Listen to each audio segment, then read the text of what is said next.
Assalamualaikum warahmatullahi wabarakatuh. Waalaikumsalam warahmatullahi wabarakatuh. Selamat siang semuanya. Siap. Perkenalkan kami dari kelompok 12. Perkenalkan terlebih dahulu, saya Muhammad Satriawardana. Saya Margaret Maulana Putri, nama saya Fahira Eka. Ini kita akan membahas tentang geostrategi Indonesia. Nah, sekarang kita masuk ke pengertian geostrategi dulu ya.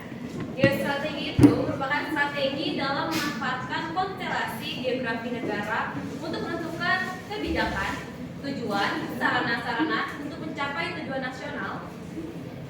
Geostrategi dapat pula dikatakan sebagai pemanfaatan kondisi lingkungan dalam upaya mewujudkan tujuan politik.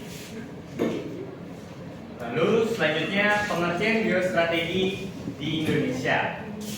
Geostrategi Indonesia menekankan pada pembangunan demi kesejahteraan dan keamanan, bukan hanya untuk politik serta perang.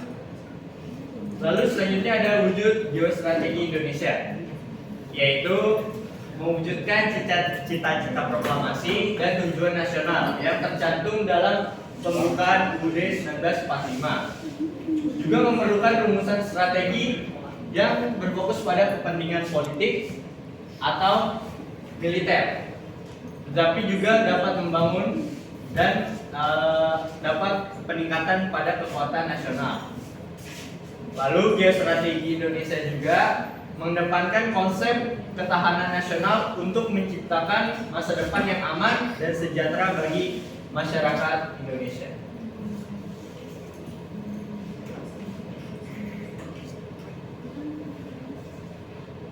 Selanjutnya ada sejarah dan konsep ketahanan nasional Republik Indonesia. Yang pertama, inspirasi membangun ketahanan nasional. Sejak proklamasi kemerdekaan 17 Agustus 1945, Indonesia menghadapi berbagai kesulitan dan ancaman, baik dari dalam negeri maupun luar negeri yang mengancam kelangsungan hidupnya. Hal ini mendorong pembangunan konsep ketahanan nasional untuk melindungi ekstensi NKRI dari berbagai ancaman dan tantangan.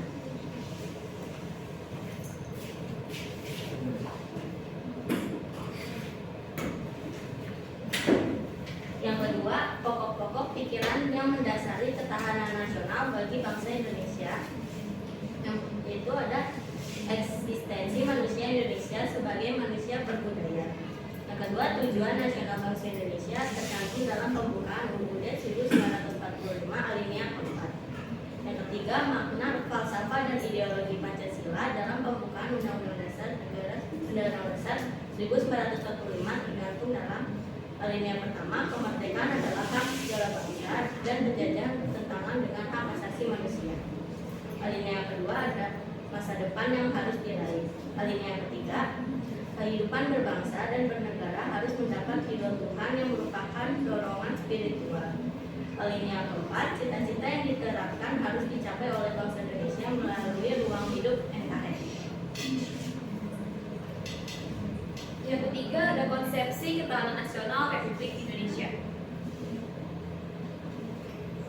Konsepsi ketahanan nasional Republik Indonesia adalah konsepsi pengembangan kekuatan nasional melalui pengaturan dan penyelenggaraan kesejahteraan dan keamanan yang seimbang, serasi dan selaras pada seluruh aspek kehidupan secara utuh dan menyeluruh dan terpadu berlandaskan Pancasila, Undang-Undang Dasar 1945 dan kawasan Nusantara. Kesejahteraan ini mencakup kesejahteraan untuk mendukung nilai-nilai nasional, keamanan untuk melindungi nilai-nilai nasional, keuletan untuk mencapai cita-cita proklamasi dan tujuan nasional, ketangguhan untuk bertahan, identitas sebagai ciri khas Indonesia, integritas sebagai satuan nasional, menghadapi ancaman, menghadapi gangguan, menghadapi hambatan dan juga tantangan. Lalu selanjutnya itu ada hakikat ketahanan nasional Indonesia.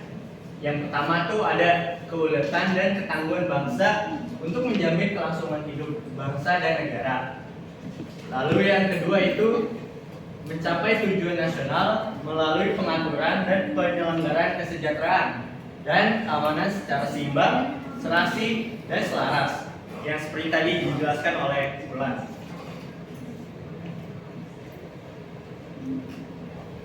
Selanjutnya ada asas ketahanan nasional Republik Indonesia. Yang pertama, kesejahteraan dan keamanan sebagai pembangkit utama sistem kehidupan nasional. Yang kedua ada komprehensif integral, meliputi aspek alamiah dan sosial dalam persatuan yang selaras dan seimbang. Yang ketiga, wawas diri, sikap wawas ke dalam dan keluar untuk mengantisipasi dampak lingkungan. Yang keempat, kekeluargaan, mengandung keadilan, kearifan, kesamaan, dan tanggung jawab dalam kehidupan bermasyarakat.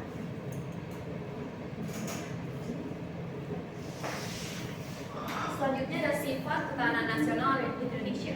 Ketahanan nasional Republik Indonesia memiliki sifat-sifat. Yang pertama ada mandiri. Ketahanan nasional Indonesia percaya pada kemampuan dan kekuatan sendiri serta pada keuletan dan ketangguhan yang mengandung prinsip tidak mudah menyerah, berdiri di atas identitas, integritas, dan kepribadian bangsa.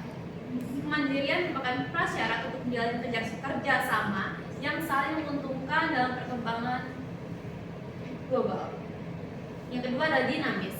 Ketahanan nasional Indonesia dapat meningkat atau menurun, tergantung pada situasi dan kondisi bangsa negara serta lingkungan strategisnya. Yang ketiga ada wibawa. Keberhasilan pembinaan ketahanan nasional secara berlanjut dan berkesinambungan akan meningkatkan kemampuan dan kekuatan bangsa. Dan yang terakhir ada konsultasi dan kerjasama. Konsepsi ketahanan nasional tidak mengutamakan sikap konfrontasi dan antagonis, tidak mengandalkan kekuasaan dan kekuatan fisik semata, tetapi lebih mengutamakan sikap konsultatif, kerjasama, serta saling menghargai dengan mengandalkan kekuatan moral dan kepribadian bangsa. Lalu selanjutnya itu ada beberapa konsep tentang membangun ketahanan nasional. Yang pertama itu dari konsep Hans G. Morgenthau, yaitu ada stabilitas geografi, lalu ada kekuatan sumber daya alam, kapasitas industri, kesiapan militer, kemampuan penduduk, lalu ada karakter bangsa, serta moral nasional yang kuat. Lalu ada kualitas diplomasi dan terakhir yaitu kualitas pemerintahan.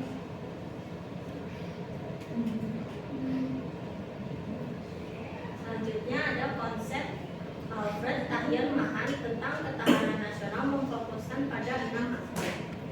Yang pertama letak geografi, yang kedua bentuk bumi, yang ketiga luas wilayah, yang keempat jumlah penduduk, yang kelima watak nasional atau bangsa, yang keenam sifat pemerintah. Mahan juga menekankan bahwa ketahanan nasional tidak hanya tergantung pada luas wilayah daratan, tetapi juga faktor luas akses ke laut dan bentuk pantai. Hal ini dapat diciptakan melalui 4 faktor. Yang pertama situasi geografi, yang kedua kekayaan alam, yang ketiga konfigurasi wilayah negara, yang keempat jumlah penduduk.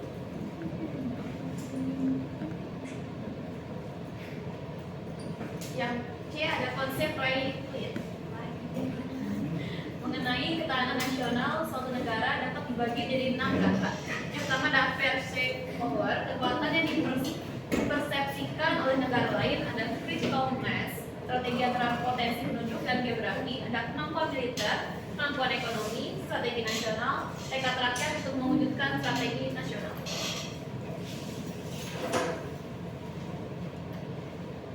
Lalu ada konsep ketahanan nasional yang dikenal sebagai konsep Astagatra, yaitu melibatkan 8 gatra yang terbagi dalam Trigatra atau alamiah dan Pancagatra, sosial atau kemasyarakatan.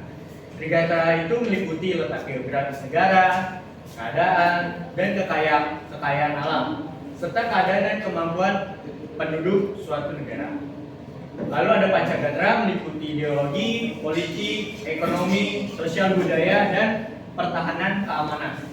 Ini korelasi dan interdependensinya itu terjadi antara Trigatra dan Pancagatra serta antargatra.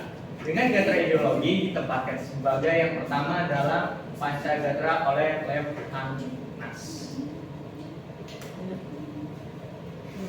Selanjutnya unsur-unsur ketahanan nasional Republik Indonesia.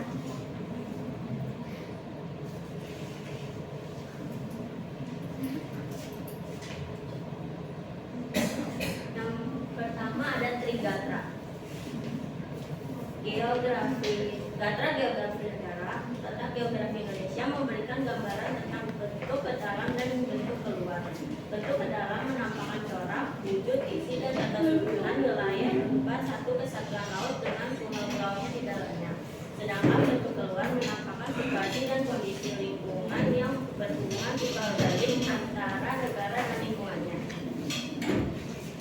Yang B, ada data keadaan dan kekayaan alam. Keadaan dan kekayaan alam Indonesia meliputi segala sumber dan potensi alam yang terdapat di dirgantara permukaan bumi, termasuk laut dan perairan dan di dalam bumi. Menurut jenisnya, kekayaan alam dibedakan ke dalam ungkapan golongan, yaitu flora, fauna, mineral, tanah, atmosfer, potensi ruang angkasa atau dirgantara, energi alam, air, dan laut. Sedangkan menurut sifatnya dibedakan ke dalam 3 golongan, yakni kekayaan alam yang dapat diperbarui, yang tidak dapat diperbarui, dan yang serta.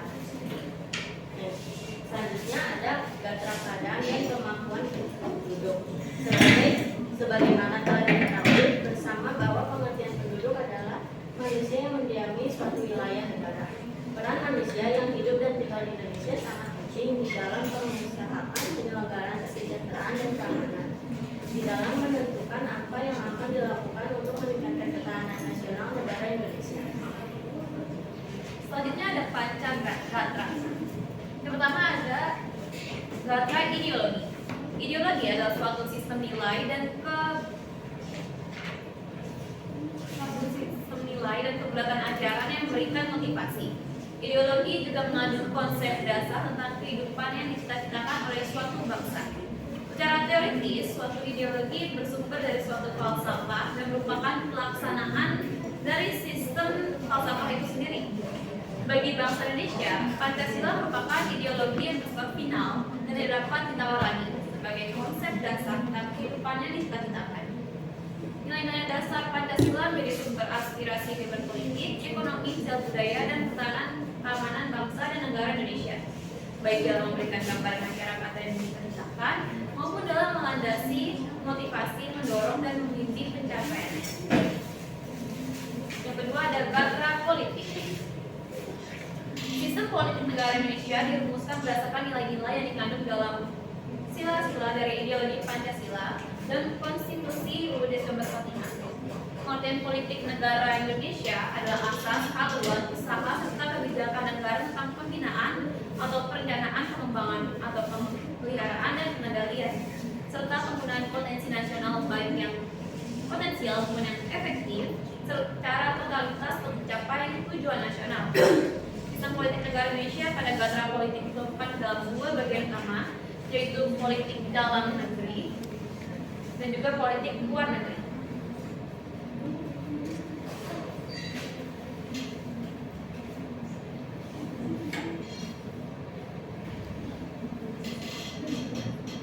Selanjutnya kita masuk ke gatra ekonomi. Kegiatan ekonomi adalah kegiatan yang berkaitan dengan pemenuhan kebutuhan masyarakat, meliputi pengelolaan faktor produksi, distribusi dan konsumsi barang dan jasa, serta dengan usaha-usaha untuk meningkatkan kesejahteraan rakyat. Sistem perekonomian Indonesia dirumuskan berdasarkan nilai-nilai yang dikandung dalam Dasar Pancasila dan UUD 1945 pasal 33 ayat 1 sampai 5 yang menyebutkan bahwa perekonomian disusun sebagai usaha bersama berdasar atas asas kekeluargaan. Maksud perekonomian disusun sebagai usaha bersama adalah bahwa setiap warga negara memiliki hak dan kewajiban yang sama dalam menjalankan roda perekonomian dengan tujuan mensejahterakan bangsa.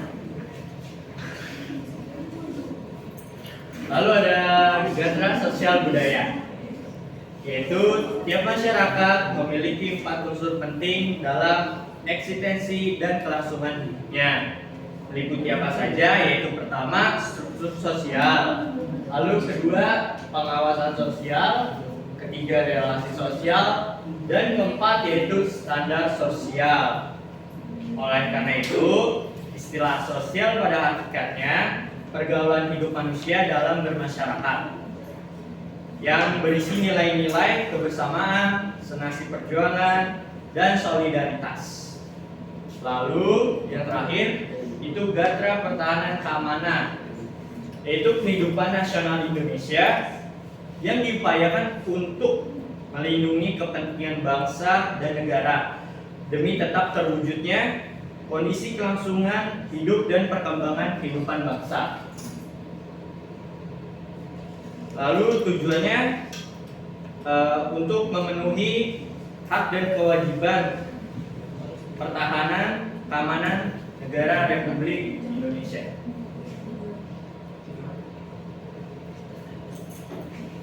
Baik, kesimpulannya itu geostrategi membantu Indonesia memperoleh kedudukan yang penting di antara negara-negara lain. Dengan memahami kondisi geografis dan hubungan timbal balik antara geografi dan politik, Indonesia dapat mengambil kebijakan yang sesuai untuk memperkuat posisinya di dunia internasional. Geostrategi Indonesia bukan hanya tentang geopolitik untuk kepentingan politik dan perang, tetapi juga untuk kesejahteraan dan keamanan bangsa. Dengan memanfaatkan konstelasi geografi, Indonesia dapat mempertahankan integritas wilayah demi memajukan masa depan yang lebih baik. baik, sekian materi dari kelompok 12. Apakah ada pertanyaan dari teman-teman? Silakan. Nama saya Alif Patrehan, izin bertanya. Tadi kan geostrategi kan adalah strategi yang memapan kondisi atau suatu negara untuk mencapai tujuan nasional ya, yaitu kesejahteraan dan keamanan rakyatnya.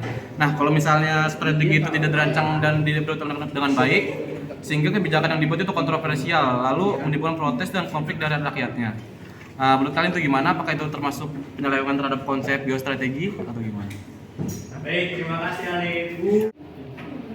Baik, saya akan menjawab pertanyaan Alif, yaitu geostrategi itu kan strategi memanfaatkan kondisi bagaimana strategi itu tidak dirancang dan diperhitungkan dengan baik gitu, sehingga kebijakannya itu membuat sebuah kontroversi.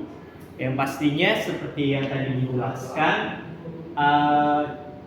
jadi suatu negara akan terhambat dalam pembangunan nasional dan peningkatan kekuatan nasional. Lalu juga pasti banyak konflik-konflik yang terjadi di internal. Mengapa?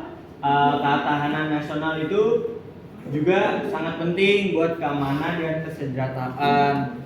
Jadi kalau strategi tadi tidak dirancang dan diperhitungkan dengan baik, tadi itu beberapa penyebabnya yang bisa terjadi. Bagaimana Alif, apakah terjawab? Baik, terima kasih. Perkenalkan, nama saya Naila Sabrina dari absen 21. Saya izin bertanya, bagaimana peran ASEAN dalam geostrategi Indonesia? Terima kasih. Saya ingin menjawab pertanyaan dari Naila. Pertanyaannya yaitu bagaimana peran ASEAN dalam geostrategi Indonesia. ASEAN memainkan peran penting dalam geostrategi Indonesia dengan cara menyediakan platform bagi Indonesia untuk berkolaborasi dengan negara-negara tetangga dalam menjaga stabilitas dan keamanan regional melalui forum-forum seperti ASEAN Regional Forum dan ASEAN Defense Minister Meeting. Selanjutnya, ASEAN Economic Community membuka peluang bagi peningkatan perdagangan dan investasi antar negara anggota, mendorong pertumbuhan ekonomi Indonesia. Selanjutnya, program-program ASEAN di bidang pendidikan, kebudayaan, dan sosial membantu memperkuat hubungan antar masyarakat negara anggota dan juga mendukung stabilitas sosial.